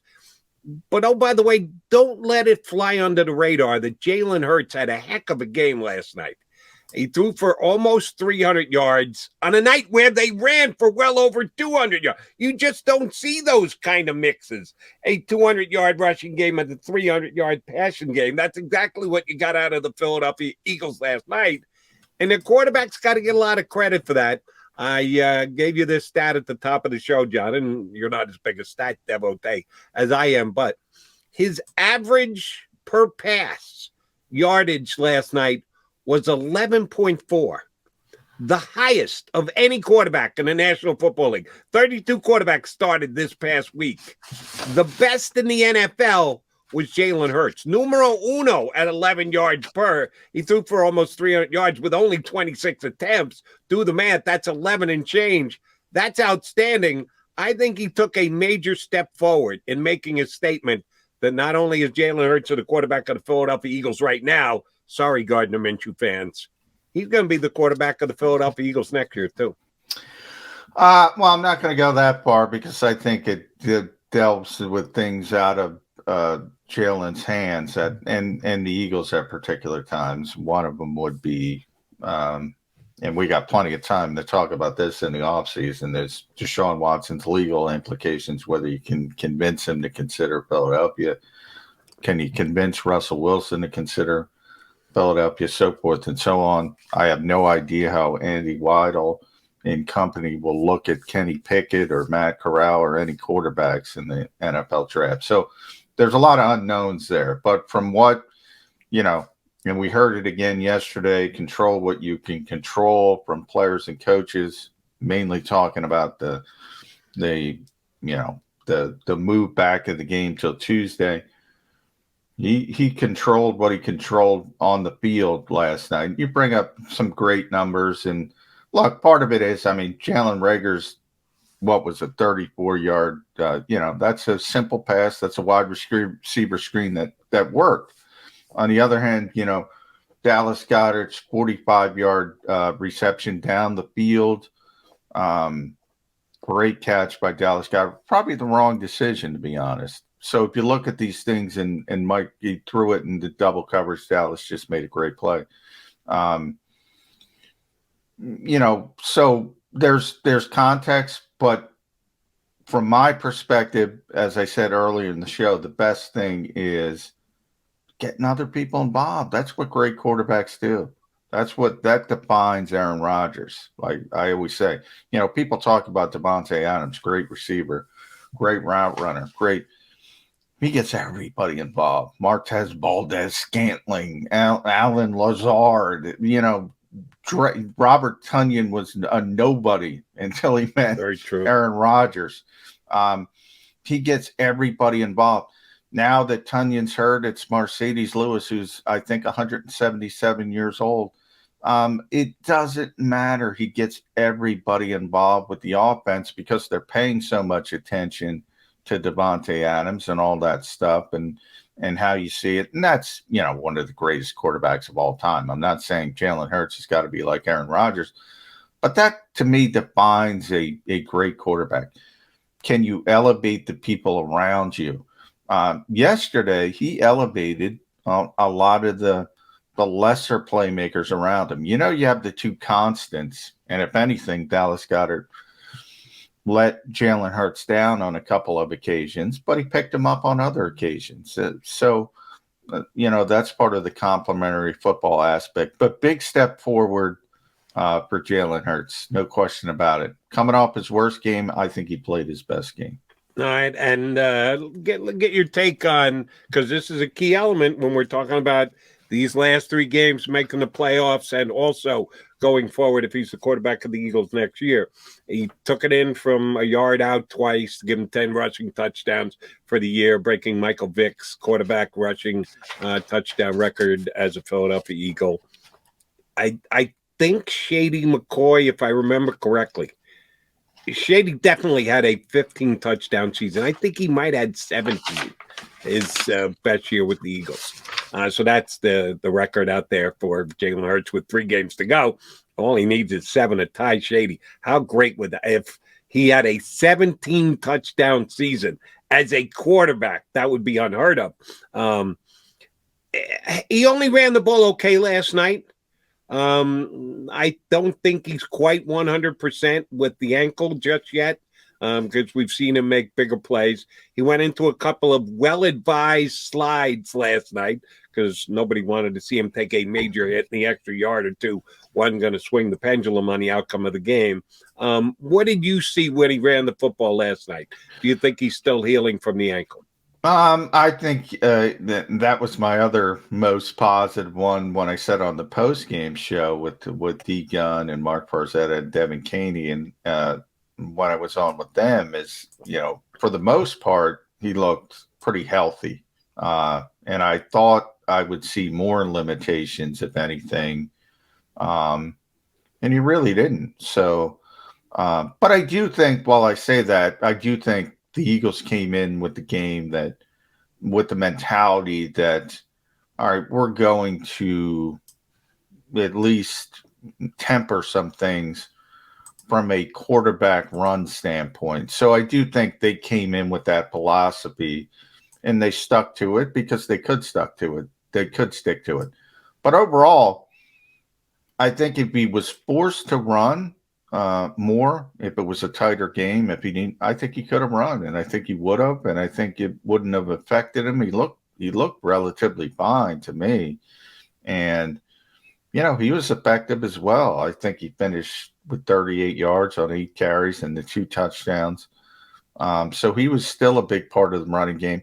And Nick Sirianni specifically mentioned the backside and how, the Eagles always call them their +1 in the running game because you have to account for Jalen Hurts at the quarterback position. And still today, Jalen Hurts, by the way, leads the Eagles in rushing, not Miles Sanders, still, even with the injury and missing the game. He's tough to deal with in the running game, and people are worried about him. And, it was interesting because Jordan Howard talked and Miles Sanders both talked, and they both said the same thing. They obviously didn't get together. They both said, essentially, and I'm paraphrasing, you don't see holes like this in NFL games to run through. And everybody goes to the offensive line, and they should, because they're a big part of it. And there were some Jason Kelsey, they're already out there, those viral plays. He's running downfield. He's running with Miles Sanders, which is freaking unbelievable. All of it is great with the offensive line. But Jalen's a big part of that as well, opening those holes, because everybody's so freaked out that he's going to pull the ball, keep it himself, and come out that backside. He is a huge, huge part of their running success. All right. For those of you who didn't watch yesterday's Birds 365, first of all, shame on you. You can make up for it. You can like us today. Feel free to subscribe and share as well. I asked John about Pro Bowl status because the Pro Bowl is going to be announced. They announced a couple guys over the weekend. They're going to put out the whole roster tonight on the NFL Network. And I said, as far as I was concerned, there are 2 Eagle locks.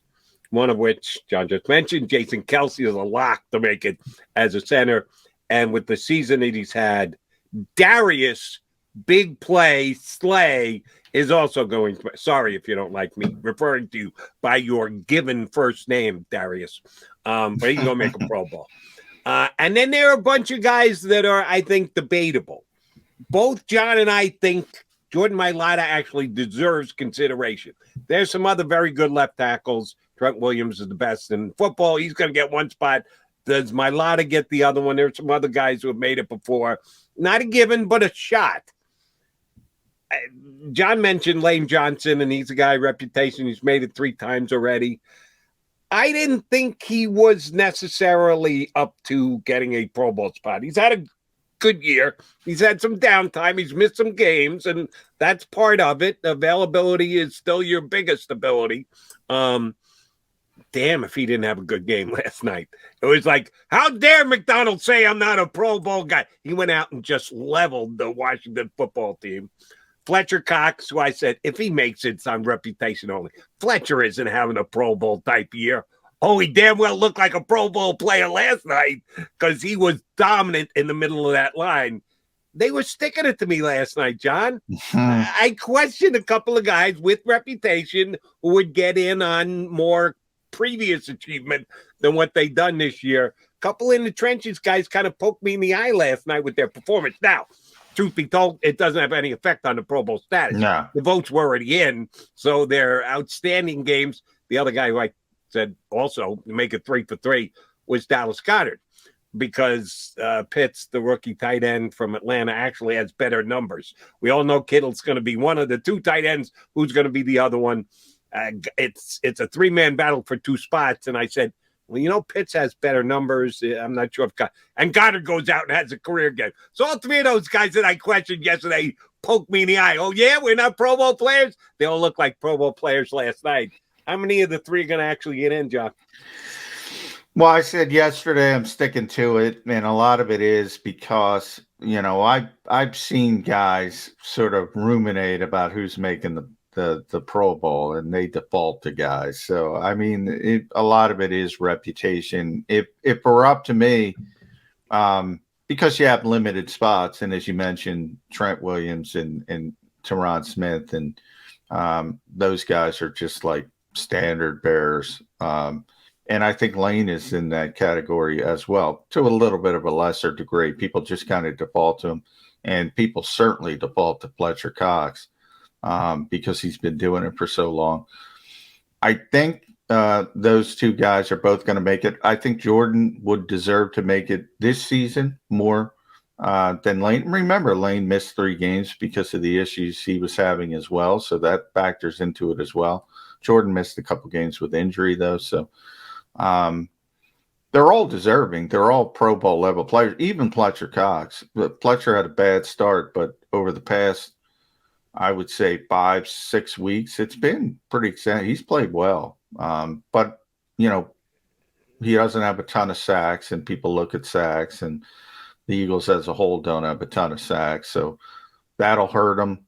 I haven't looked around the league to see who's having that splash year at different positions, mainly because I, don't care about the Pro Bowl that much. But like somebody like Trayvon Diggs, I mean, he's making the Pro Bowl because he's got 10 interceptions. Those kind of splash years will, elevate you to the top.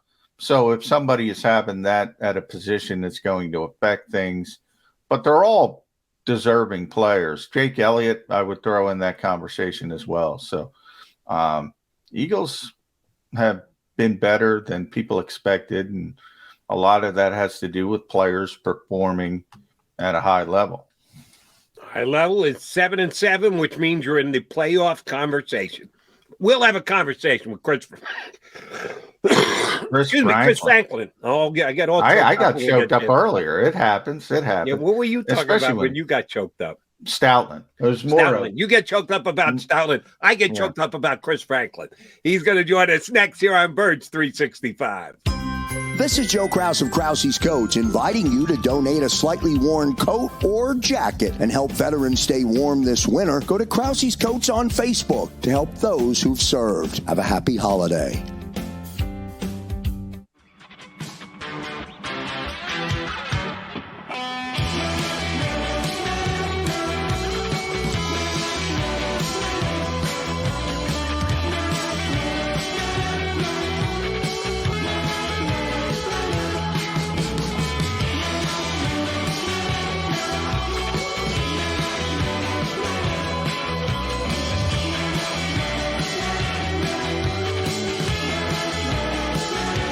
At Stateside Vodka, every new customer gets the world's best rocks glass, free.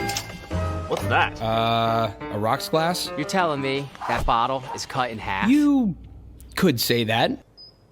Holy shit. And you're telling me I can get one of these glasses for free? That's right. One free rocks glass per customer with each first-time purchase of stateside vodka. So good, it just disappears. The city of Philadelphia sparkles during the Christmas holiday season with an array of colorful light displays and illuminated Christmas trees, donated or installed for free by the talented electricians of IBEW Local 98. To learn more about who we are, what we do, and career opportunities at IBEW Local 98, visit us at www.ibew98.org.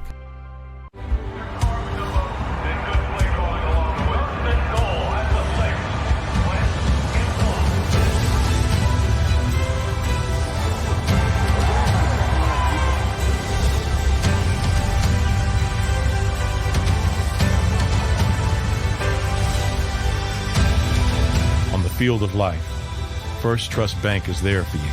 Champions on three. 1, 2, 3. Because Philadelphia dreams deserve a Philadelphia bank. As a hardworking American, you've never experienced how tough life can be until now. A catastrophic injury while working on the job. A personal injury from someone else's negligence. Turned away by other law firms in the region who didn't bother to learn your story. It's time to meet the Fritz & Bianculli Law Firm and managing partner Brian Fritz. Badly injured? Call the Fritz & Bianculli Law Firm. Find out why they say, we got this. Go for the midnight dares. Go for the game. Go for the hits. Go for the fans. Go for the win.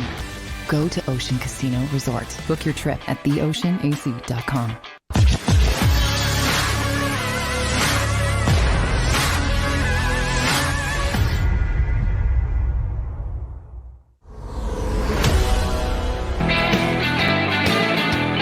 You've got John McMullen, Jody McDonald here with you on Birds 365, and we are joined by a living legend, or at least I'm making him out to be because I get all hooked up whenever I talk about him. From NJ.com, is he crying? I'm sorry. I'm just thank you so much for being choked up for me. You know, I heard this.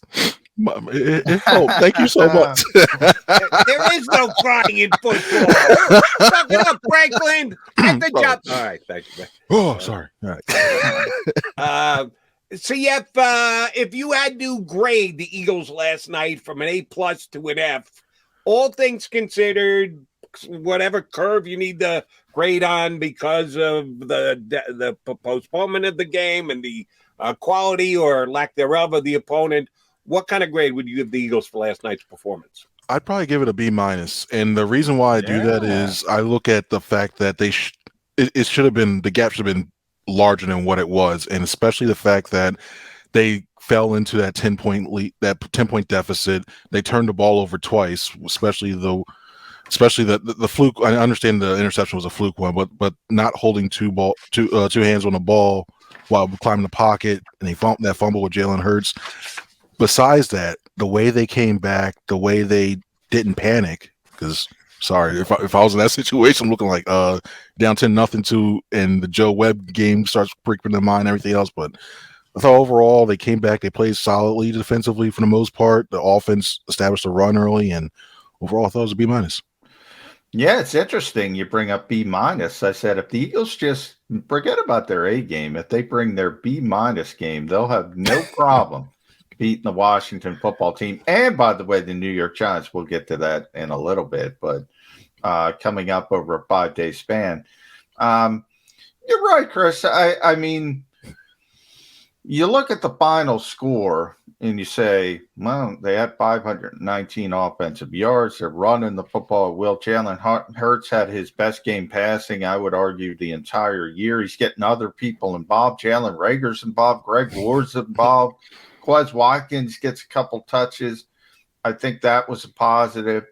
But you look up in the fourth quarter, and it was 2017.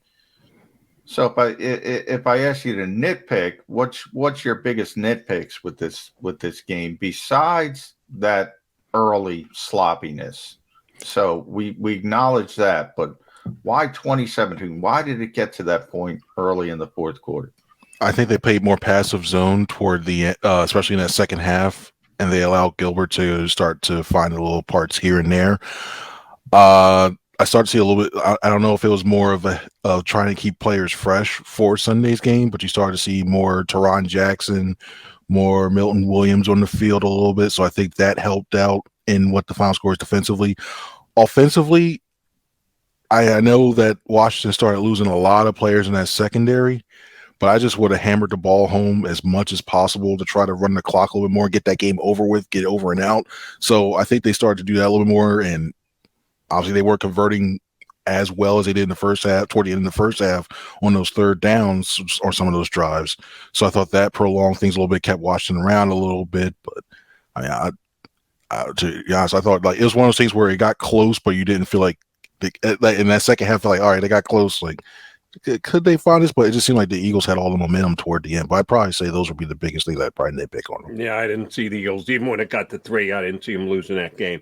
All right, Chris, couple of weeks now, a couple months ago, Eagles changed as a team from an RPO team to a just flat-out run the ball down your throat team. And they did so with Miles Sanders out of the lineup. And both Howard and Boston Scott were dynamite for the Eagles.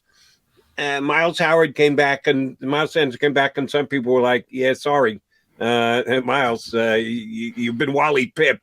It's going to be Howard and Scott going forward. You can grab some good pine time. He's had back-to-back 120-plus yard games for the team, including a career-high 131 last night. The Eagles still need this guy. They have to have this guy. As much as I like Howard, and he had some key runs last night, they need a guy who can make a splash running play every once in a while. And Miles Sanders is the only guy left on his team. Agree or disagree? I agree. He's their biggest lightning rod, I think, when I look at it. He's the guy who can take – I mean, that one run where it looked like he was bottled up and he bounced it outside and he picked up, I think, like 15, 20 yards on that. That's the type of guy you can't give up on a guy. You have to make sure you feed the ball on that. I think he's gotten a lot better ever since he came back from the injury of being a lot more patient and letting the holes develop in front of him. I mean, there were a couple of times like he did a stutter step right before actually accelerating through the hole to give that line time to open things up. And I think that patience, watching how Howard was running, watching how Scott was running, that patience allowed him to just accelerate, to allow those holes to open up and then accelerate. And you're starting to see the benefits of him allowing that to happen. So you never want to say an injury helps out anybody at the end. But I think when you look at Miles Sanders, I think that time on the sideline allowed him to see what was being successful for his offense definitely helped them out for lately in these last few games. I mean, with the career highs, and I think the Eagles and Sanders himself will think like, hey, you know what, maybe that was worth it for going for the end of this stretch run here. You know, that's interesting, Chris, because you bring up Miles getting a chance to take a step back and watch others perform in this offense behind this offensive line and how successful Jordan Howard was and Boston Scott.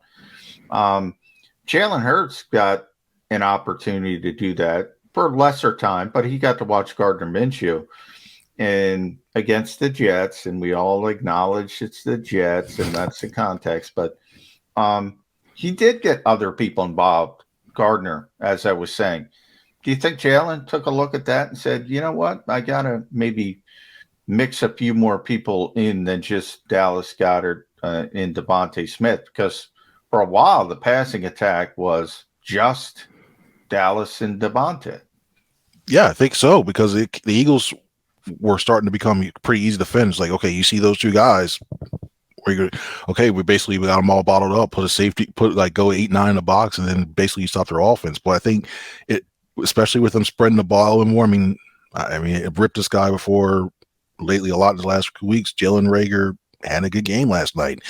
And when you get guys like him and Watkins starting to play a lot better, this team needs a third option, at least a reliable third option. Or if it becomes a third option by committee or what have you, they need that to make this offense completely open up to all the other elements of it that they have. So I think overall that they needed that. And I like the way that Hurts started distributing the ball a little bit more, making them tougher to defend the pass thing. Because now when you look at it, it's like, okay, we can't put a safety. We can't shade a safety to Devonta Smith all the time, and we can't try to bracket Dallas Goedert. Like, oh, how do we make sure we got to account for the speed of Rager and Watkins? How do you worry about now the backs as well too? I mean, I think that's the one thing I want to see him do a little bit. Hurts do a little bit more is trying to get those backs a little bit more involved in the passing game. I mean, Sanders I think had like two catches for like 15 yards, something like that. If just the fact if you could just spread the defense out a little bit more and get more of those one-on-ones, I think they could be even more dynamic. I mean, it's hard to believe. Chris, I want to back it up about 9 months ago and take us all back to the introductory press conference of Nick Sirianni, which, let's be honest, here in Philadelphia went over like a fart in church because he didn't really handle himself all that well. But one of the things I truly appreciated about what he said that day was, I'm not going to try and put the square peg in the round hole. I'm going to come in and evaluate the talent, and I'm going to coach, and I'm going to build a system that accentuates the players that I have. I love when any coach says that because I think that's check out Bill Belichick and the many different iterations that he had up there in New England. He coaches to his talent. It helps when you have Tom Brady as your quarterback, but he's done a whole bunch of different things for all those championships. I think every coach should have that philosophy when they take over a team. It's easier said than done, but Sirianni's done just that. He's coached to the talent that he's had this year, and I don't think he's getting enough credit for it. Agree or disagree? I used to thought when I first heard like Sirianni say when he first said that, I'm thinking like, okay, it's just coach speak. It sounds good, and that's just a way to make it say like, okay, I can do whatever. But look, he's truly like believing that, and he's shown it when it comes on the field. I mean, he mentions his brother a lot, who coaches in college, about how he adapted. He went with a spread offense, then a wing T one year, and I think it was another one like a pro style another year. And you hear it's like, okay, he's just saying that because it's just to say that, but he truly did. I mean, I think if you look at the genesis of what he wanted his offense to be, he wants to be throwing a lot more than what the Eagles have done, but he's noticed and recognized that he has an offensive line that can open holes. He has running backs, four really truly running backs who can make plays and get positive yards on the field, and he's basically incorporated that around what he truly wants to do. And I think next year, I think we may see a little bit more passing, but for right now, what Sirianni has done and basically said, hey, I got these ingredients. I need to make sure I make the right dish here. It was almost like an episode of Chopped where he just had he had stuff that didn't look like they went together. He found a way to mesh it all together, and it worked out well. So you have to give Sirianni credit for that. And I think you also have to get the rest of the coaching staff as well, too, because somebody had to get in his ear a little bit to say, hey, you know what, ease off the passing a little bit, maybe start focusing on the run. So I think Sirianni and the rest of the offensive coaching staff did a good job with that. Is that person the run game coordinator? Because you got some size. You still have some youth. I got some size to me, but I don't have that youth. So can you play offensive guard for the Eagles? Because it seems like anybody can. Now we're down to Sua Opeta. Who cares? We're going to run for 238. Yeah, for me, I don't have. I get blown back. I mean, there's a couple of things where Opeta got blown back and down like got inside and like, yeah, that would be that 10 times worse. But when you look at the way you can't give enough credit to Jeff Stoutland. I mean, the guy's seen a lot of football over his time. I mean, Nick Saban had him on his staff because he believed in the way that he blocked it. He wanted him back because he saw how well he does, and especially when you look at Stoutland, especially when we look at those offensive line practices, you see he gets down to every single detail about the angle of how the guy goes, of how, and he's not shy about it. I mean, I know most offensive line coaches are usually pretty gruff guys and pretty frank, but to see the player, and you think it'll wear over players over time, but the way that he's done that and the players still love him. And then I think I wouldn't be surprised if he did the same approach when it came to Nick too, just going, what are we doing? Minus a word, and then just say, hey, you know what, let's try to do this a little bit more. I think we have the horses to be able to run the ball well. So I wouldn't be surprised if he said that a little bit, brought that up a little bit, and they came up with some different wrinkles that they haven't shown before, like especially a few weeks ago. And I think overall, I think Stoutland had a big part in that happening. Speaking of showing the love, How about the love that Greg Ward got last night? He makes a catch along the sidelines and gets 12, 14 teammates over to celebrate with him on a 9-yard catch. Then he gets a touchdown, and Lane Johnson's trying to lift him up into the stands. He might be the most popular guy on this team. He's one of. I mean, he's the big brother of that wide receiver room. I mean, when you look at his story about how he had to convert from a quarterback at Houston to a wide receiver, and he played in the AAF, and he led the team in receptions last year. And that's his part. It's crazy. Like, he led the team in receptions last year. We barely see making an impact on the field this year. And I don't know. He said he just believed it, kept just basically wanting to be ready at any time he called, but I think he atoned for a couple of those mistakes he made earlier in the season. I mean, when you look at the pass, the Philly special pass against San Francisco, when you look at the drop he had a couple weeks ago near the goal line, I think finally something went his way. And I don't know if that was one of the things where a team was finally happy to see that, and just basically the type of guy he is. So I think it was more of that. But overall, I think for what he is as one of your reserve guys, like a wide receiver 4 or 5 on this roster, and a contributor in special teams, stuff like that for it. Yeah, I think he team rallied around that. And he's got a little Chris Carter in him, a very little, but he's got 3 touchdowns and 4 catches this year. It would have been he had 2 catches. All he does is catch touchdowns. Isn't it more important, though, the fact that Jalen Reagor got involved? So we look at that 2-play sequence, which really sealed the game for the Eagles. You had the wide receiver screen to Reagor, which went for 34 yards. Then you had the touchdown to Greg Ward. They need Jalen Reagor involved in this offense because they don't have anybody else. What does it mean to get him some confidence, get him some touches, get him involved, get him going back in the right direction? Because let's be honest, Chris, we're there every day. He was struggling with some confidence issues, no matter what he says. And that was key. I mean, so not only do you drop those 2 passes against the Giants, you had that mistake on the kickoff return.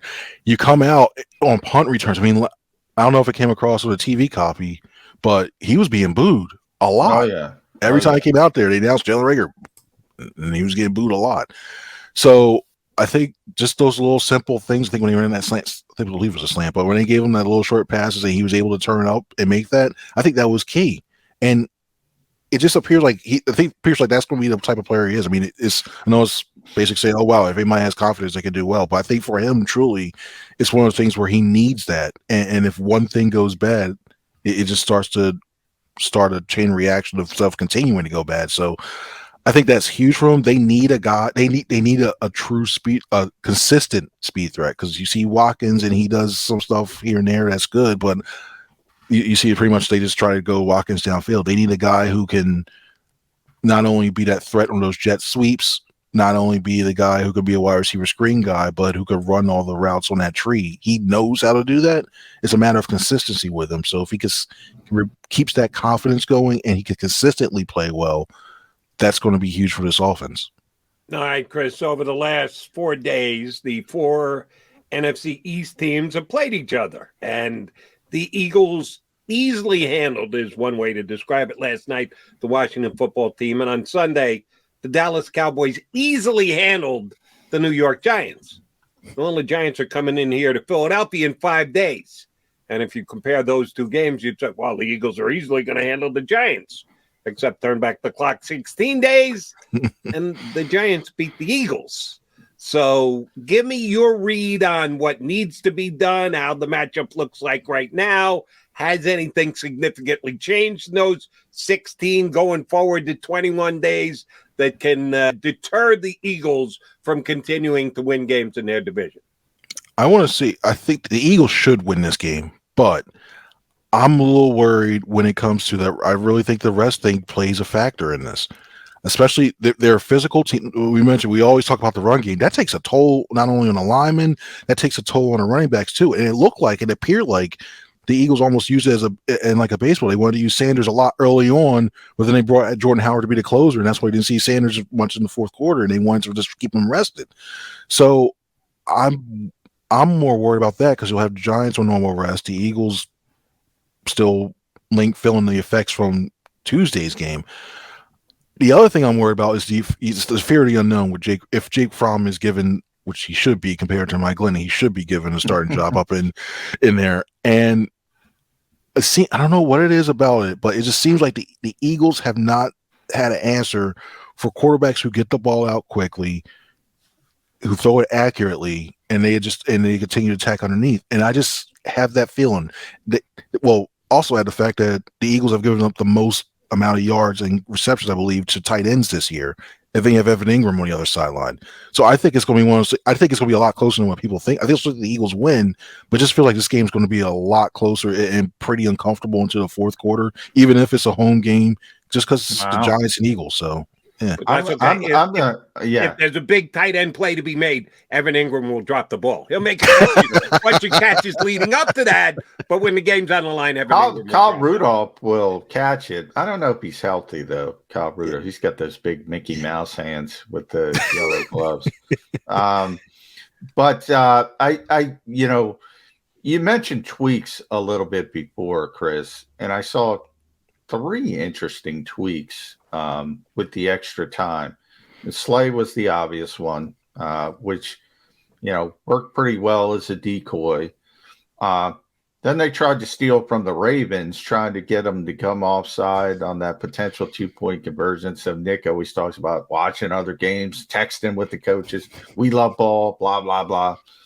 And then Fletcher Cox was at defensive end when he got the sack of Garrett Gilbert Grape, whatever you want to call him. Interesting tweaks with the extra time from the coaching staff.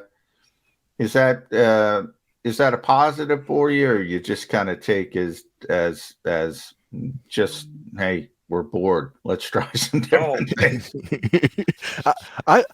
Why not? I mean, I think everybody knows the team's not going to the Super Bowl, but you just want to. I think this year, was the year that was almost like a proving ground. Just to try some things. I actually kind of like the Fletcher Cox one at the end part, because I think it's more of a run defense guy. I know he's going to love being the inside like that 3 technique and trying to rush up the middle, but just to give a different look, especially if you have a tackle that's a little slower getting on to get up. I think Cox has a little bit quickness to actually make an impact, and if you get him.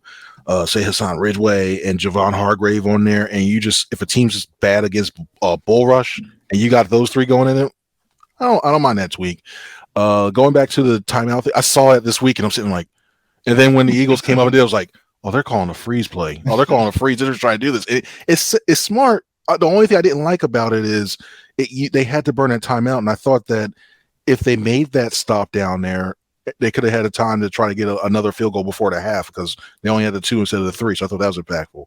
The Darius Slay one, I wouldn't be surprised if they come back to that. And the reason why I say it, without giving out way too much, I'm working on a story about Slay, but when it comes to Itawamba Community College, and I'm probably pronouncing that wrong, so I apologize. What'd you just say? Itawamba Community College. It's in Northeast Louisiana. He was very good. I mean, we've heard him talking about, oh, he's a receiver. Yeah, he was really good. And they say, hey, maybe you should go to cornerback a little bit more.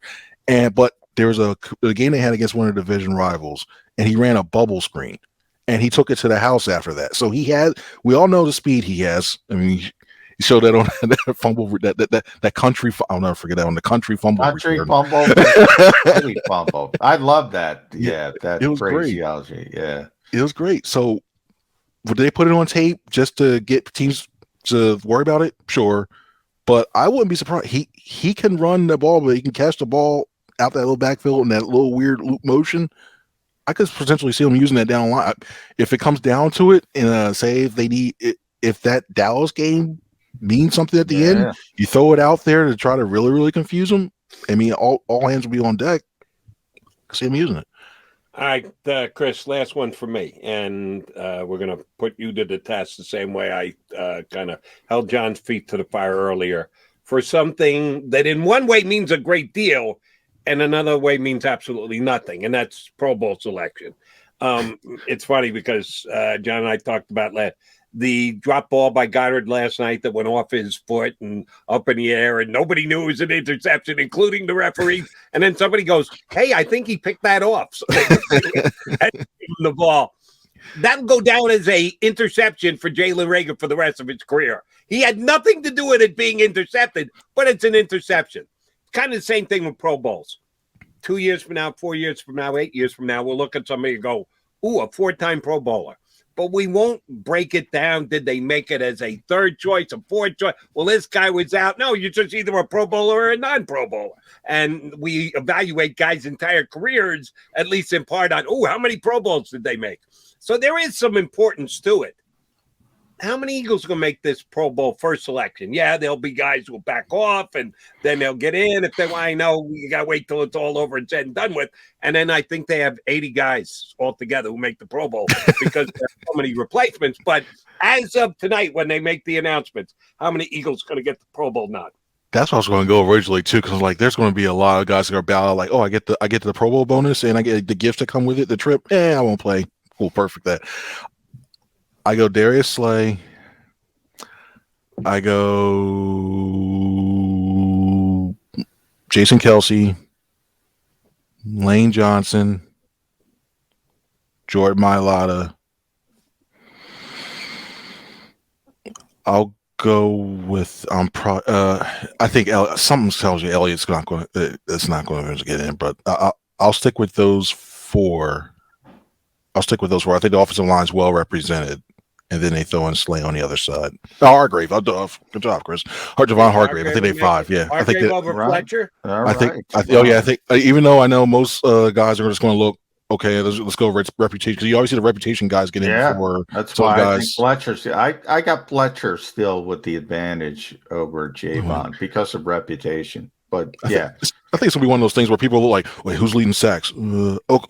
Okay, cool. Yeah, all right. That's the thing. Now, if I told you, and but I'm going to tell you. So last one for me, Chris, and before I say it, read Chris and our friend Mike K at NJ.com. They do a tremendous job. And his upcoming article about what's the community college again? Ithaquamba. It's Ithaquamba in Northeast Louisiana. One of those places. Okay, we're on the lookout for that one.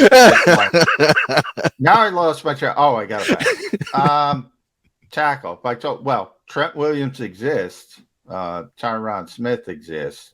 So if you can only get one of the two, Lane Johnson, Jordan Mailata, who you going with? Reputation, or everybody loves Jordan Mailata. Great story. 1,000 stories written about it. Which one of those two guys you lean towards? That's tough.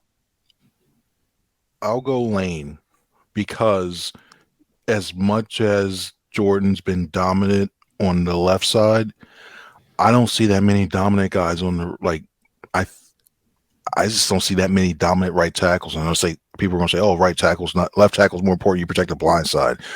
But truly, when you look at the amount of yards the Eagles are able to get on that right side, and I think Jordan's helped a little bit more where you have Landon Dickerson there, so you have that much beef on there, so you get the road grade. So if it comes to the rushing numbers and they're all doing that outside zone step and they all get behind it, I think he's benefited. When you look at what Lane's doing, I know he missed the games, but he did that he had Brandon Brooks for a little bit, who's gone. You have Jack Driscoll, who's gone. Then you throw in, oh goodness, now I'm going to make myself look stupid because I'm having a mental lapse right now. Nate Herbig, thank you. Nate Herbig for that one too. Thank you. Landon was playing right guard before he had to move to left guard when Isaac. So we're down one of his worst games. Fourth right guard. You're able to do that. You're helping the guy next to you so much. You're still playing at a very high level. You're doing well when it comes to your pass protection. You're running that much. I think I'm talking myself even more and more into this. Yeah, I'd probably go Lane. Lane on that one too when it comes to that. Chris, great stuff. We appreciate whenever you do come on. Thank you much. I'll try not to get choked up the next time you join the show. But thanks for helping out with us today, bud. Thank you guys very much. Make sure you get Kleenex as a sponsor because this is really tough, the times. I'll send a box to your house. Yes. We're I hope we do get Kleenex as a sponsor, by the way. That'd be great. That's great stuff. That's Chris Franklin from NJ.com here with us on Verge 365. All right, final segment coming up. We need to put a bow on the show. We need to put a bow on the Washington football team. Only they're going to be back. We're going to be down there in just 11 days taking on Washington. Giants coming up this Sunday.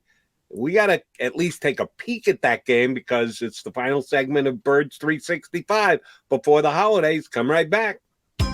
This is Joe Krause of Krause's Coats inviting you to donate a slightly worn coat or jacket and help veterans stay warm this winter. Go to Krause's Coats on Facebook to help those who've served. Have a happy holiday.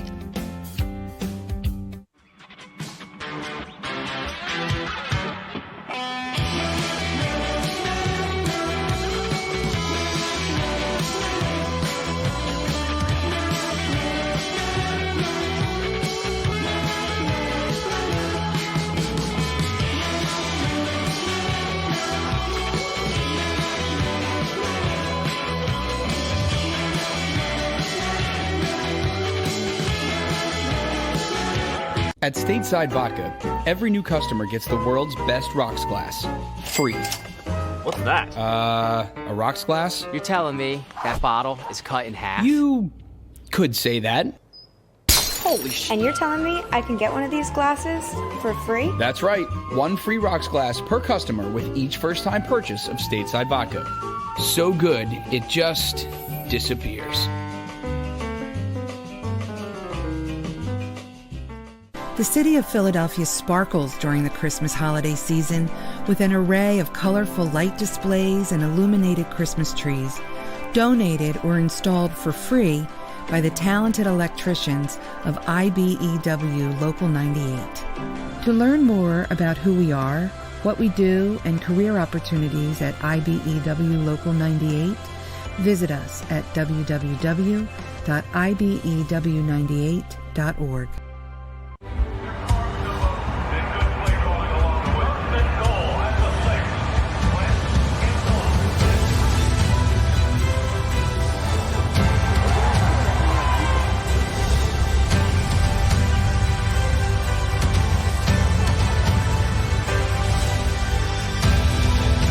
Field of life, First Trust Bank is there for you.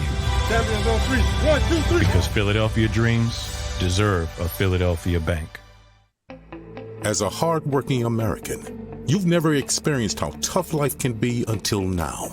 A catastrophic injury while working on the job. A personal injury from someone else's negligence.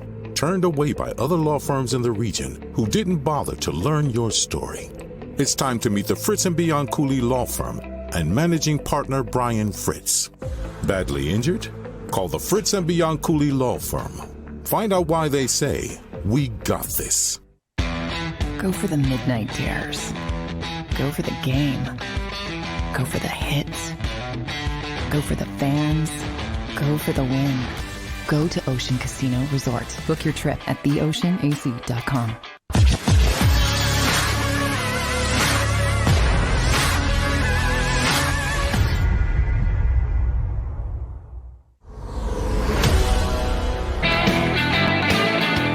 Mac guy, last segment before we hit the holidays. In case you didn't hear us say it over the last couple of days, JAKIB Media YouTube channel has told us take the next couple of days, guys, leading up to the holidays, which we appreciate. We'll miss talking to you guys, but we will be back after the holidays on Monday after the Eagles beat the New York Football Giants. Or will they? Any fear of Jeff Fromm? Jake Fromm? No, because we're calling him Jeff, so no fear whatsoever. No, none. By the way, Joe Judge is going to do a Zoom conference call with us this morning. So is he? Unfortunately, I won't be on Birds 365 to talk about it tomorrow, but yeah, it's going to be, I assume Jake Fromm is going to start. He's probably not going to say it.